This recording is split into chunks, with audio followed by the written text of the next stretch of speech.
Welcome back to the Bluechip Breakdown, Vols fans. I'm your host, Bull, and the football team is off of spring practice today, but they will be back tomorrow, Friday. I don't know if we have any coverage of that because that's going to be more of a walkthrough.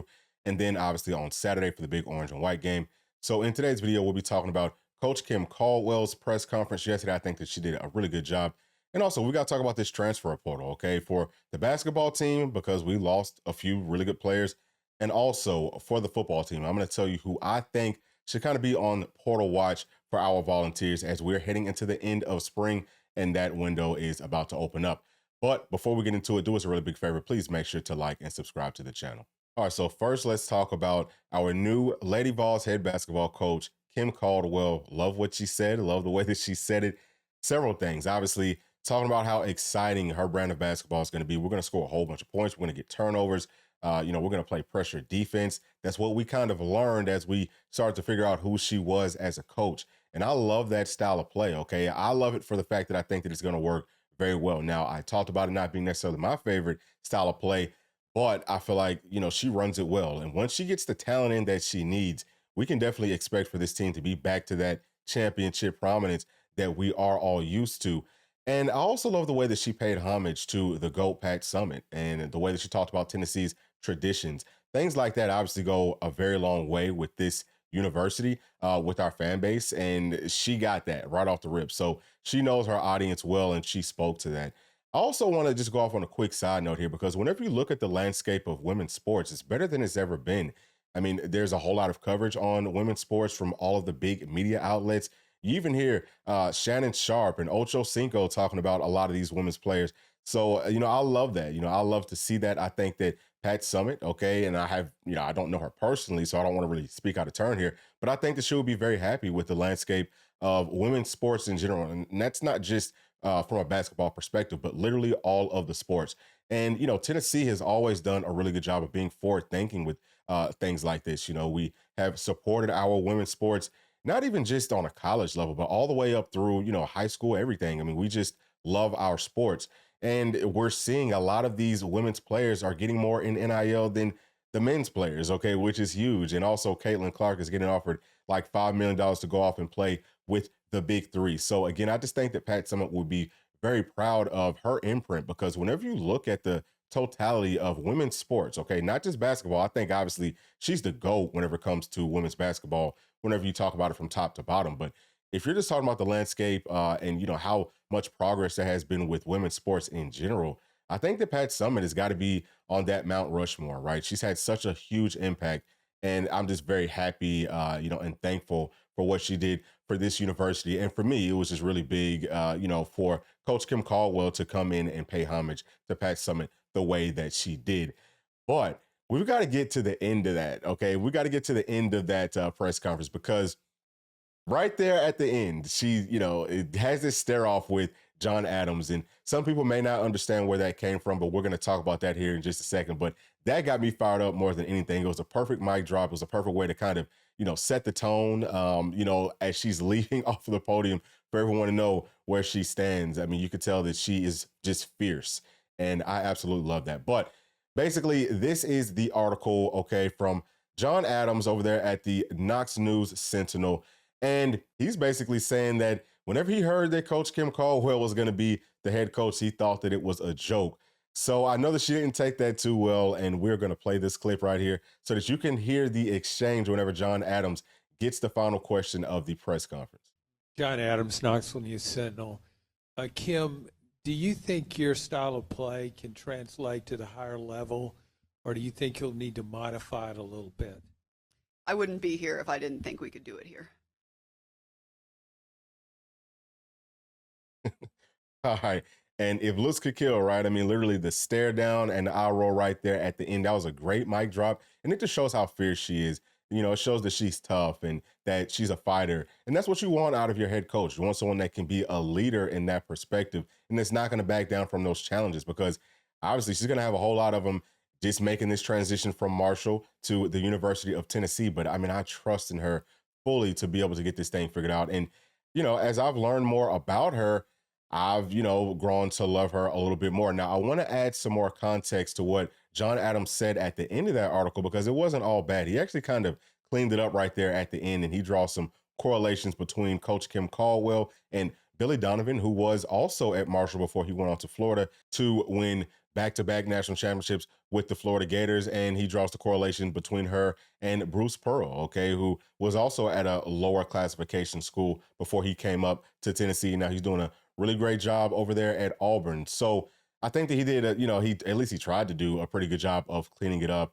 And I'll be honest with y'all, because I was getting the questions as soon as we heard about Coach Kelly Harper being let go by the university. Who did I think, or who was I hearing was going to be our head coach? And really, she's the first person. Now, I didn't see a name, but it was an article or it was a tweet or something like that that said that the Marshall coach is going to be Tennessee's new head coach. And that was like very early on in that process. But I didn't know, like, I didn't even look at it because I kind of felt that same way. This is a coach coming from Marshall. And just, inside of my mind, I wasn't thinking that this was a coach that Tennessee would want to go out there and get.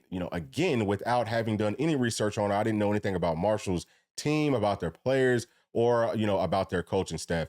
So, that was a big mistake on my part. But once I heard her speak, that was the first time. Once I got her name and once I heard her speak in a press conference, I became very interested because you could just tell that there was a different level of confidence with her. You could tell that, she was that strong leader that this team really needed. And as I started to learn more and more about her style of play and looking at the numbers, things like that, I said, oh, yeah, this is going to be a perfect fit at the University of Tennessee. And obviously, once I knew for sure that she was getting hired, I said, okay, well, if Danny White, who's the best AD in the entire country, is choosing her, then I know that I'm going to absolutely love her because he's, batting a freaking 1,000 right now as far as an AD and going out there and making big hires. So I'm just really proud of this entire university and what we're doing, what we've built. And I can tell y'all this as a longtime Falcons fan, as a lifelong Falcons fan, seeing the way that our organization has just fumbled and messed up several times. Same thing with the Hawks, right? There was even a period there with my Braves doing the exact same thing. Seeing all these other, big time teams and things like that and organizations having a great front office. It feels good for my Volunteers to be back in that same conversation of having a really good front office, so to speak. So again, I'm just very, very proud of this hire. I'm excited to get this season going. I'm proud of Danny White. I'm proud of Chancellor Plowman for all that she's done. I just feel like Tennessee, from top to bottom, we are the pioneers of college athletics and maybe even athletics in general. So she passes the first test with her introduction press conference to all of Vol Nation. The next one's going to be what kind of a staff can she put together? And then after that, it's going to be about what does she do in this transfer portal?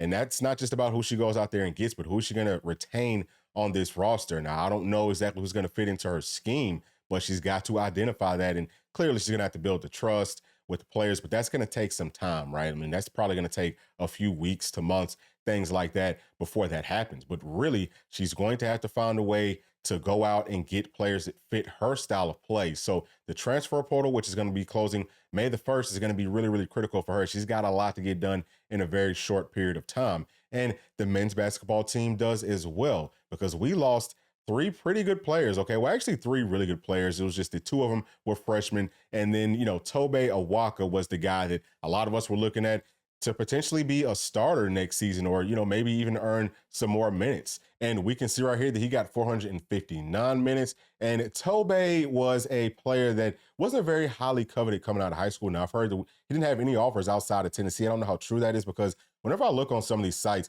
it's actually showing several offers, but maybe we're just his only big time offer. So that's interesting. And obviously we hate to see him go because he played with a whole lot of passion down that stretch. He's a guy that, we definitely needed to come back and add that toughness to our team. He was clutch when we needed him the most. So it's going to be difficult, I think, to go out and find someone that can kind of replicate what he did.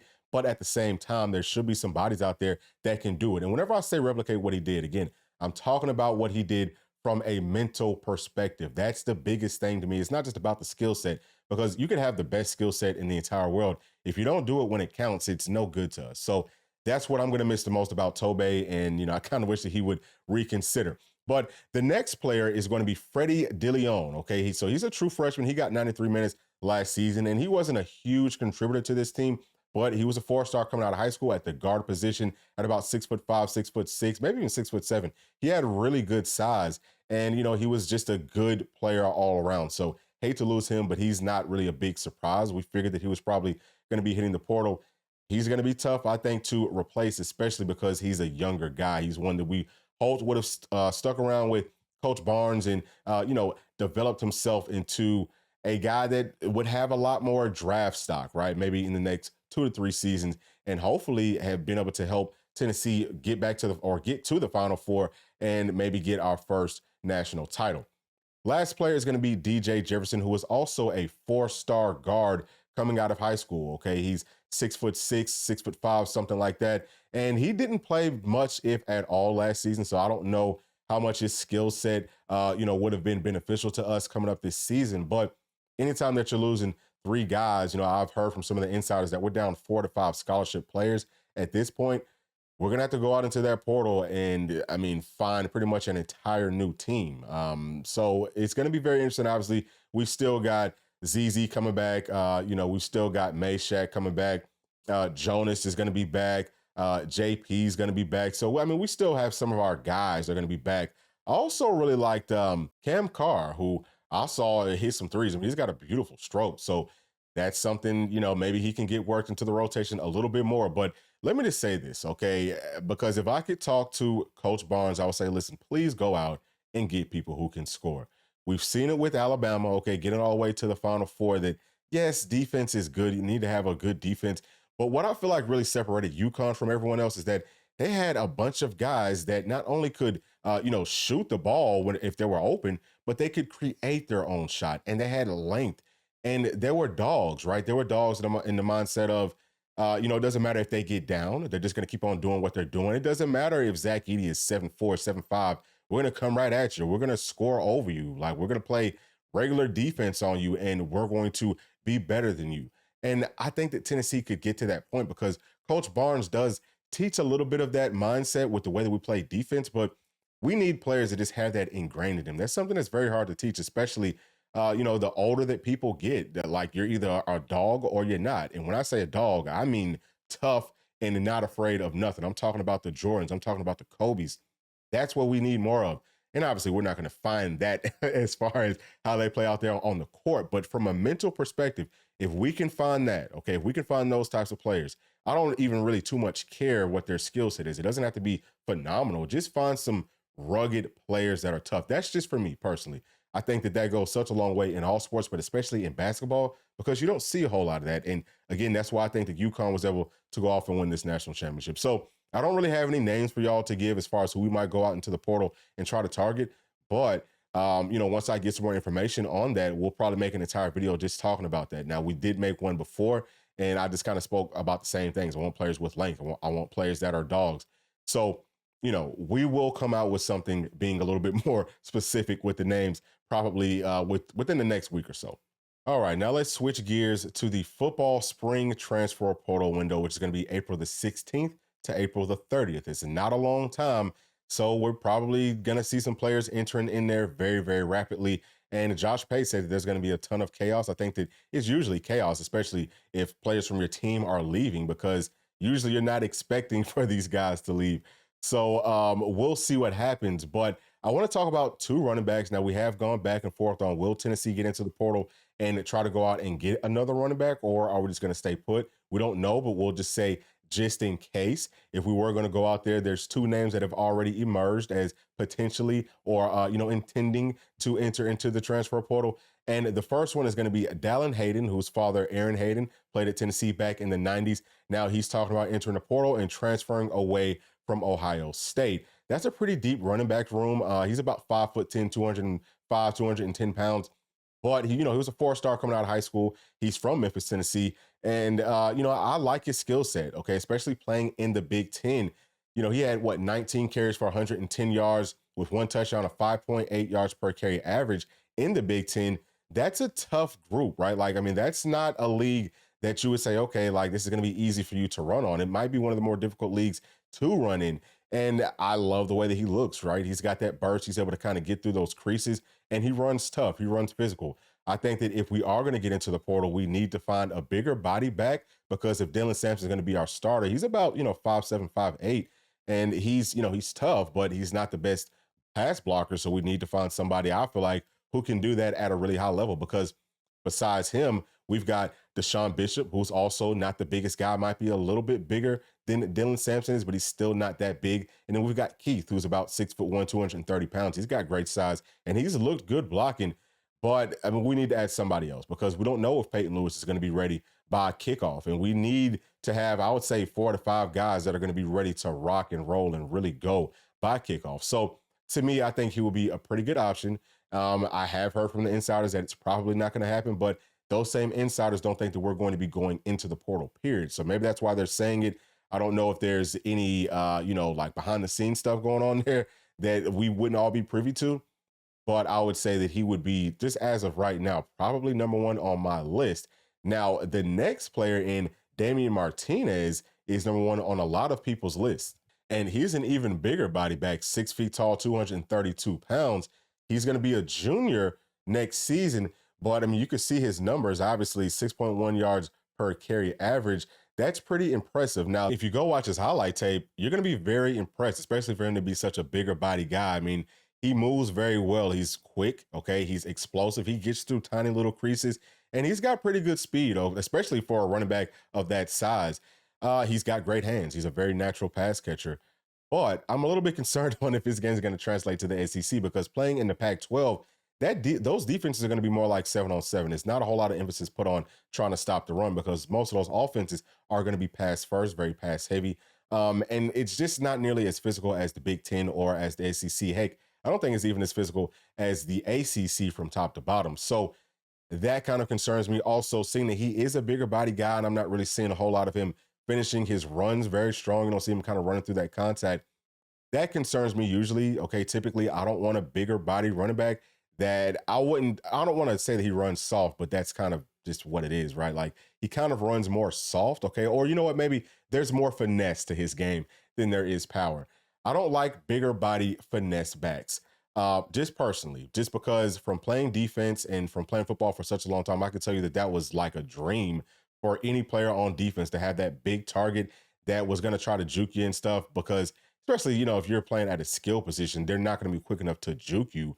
And it's just an easy hit, right? Like, how if you've ever hit a baseball or if you've ever hit a golf ball, anything that you've ever hit and you get that sweet spot feeling, that's how it feels hitting those types of backs or players that are just big and they're not very physical. So that's a little bit concerning for me personally, but we'll see what this staff does. I mean, again, his skill set outside of the physicality part, I feel like it fits our offense to a T. All right, so with all that being said, I do think that Tennessee is going to be going into the portal to get another running back body just because I love what we have in that room so far. It's just not enough bodies.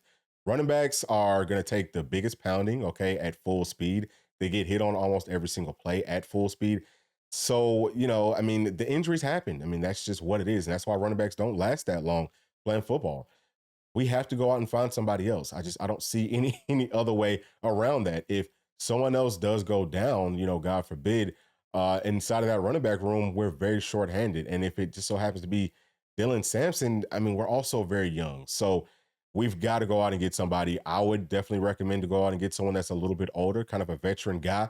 But whenever you do that, is it going to push some of these younger guys out the door? Would they want to transfer out?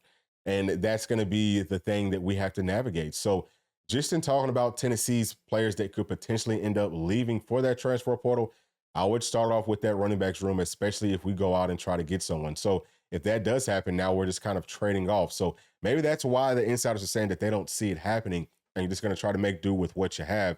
And maybe we can. Maybe a guy like Hunter Barnes, or like Patrick Wilk, maybe they can step up for you. Maybe you feel confident enough in their capabilities, as players to come in if something like, someone, God forbid, ends up going down. That's a really big possibility. But at the same time, y'all, I just think that it would make the most sense to try to talk to our young guys and say, hey, listen, we've got to go out and add another body just because this is the SEC and we need that depth, but we want for y'all to stick around. And hopefully they do. To me, that would be best case. But outside of that running back room, who else do I think would probably, be on the transfer portal watch?